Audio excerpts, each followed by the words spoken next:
In today's video, I'm going to teach you how to contact Xfinity customer service. Whether you need help with billing, equipment, or your connection, I'll walk you through the main ways to reach support so you can choose the one that fits your situation. First, the quickest universal option is to call.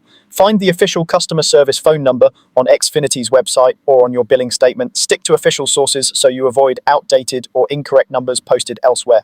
When you call, you'll typically hear an automated menu. Listen for the option that best describes your issue, or say agent to be routed to a representative. To save time, have your account details ready, and if possible, call from the phone number linked to your account. If the agent gives you a case or ticket number, jot it down for reference. You can also get help through the Xfinity app. Open the app, sign in, and head to the support or help section. From there, you can start a chat with a live agent or browse help topics tailored to your services.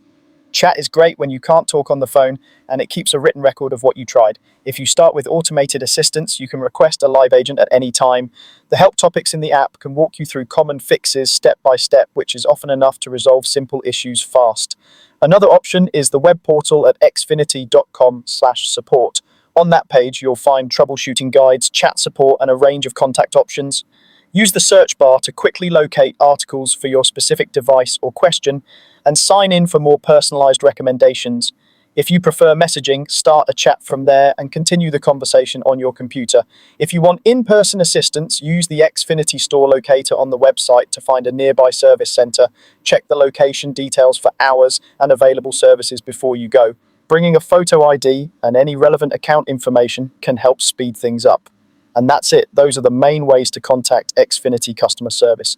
Choose the option that works best for you. Keep any confirmation numbers handy. And remember, you can switch methods if one isn't convenient. Thanks for watching, and I hope this helps you get the support you need quickly and with less hassle.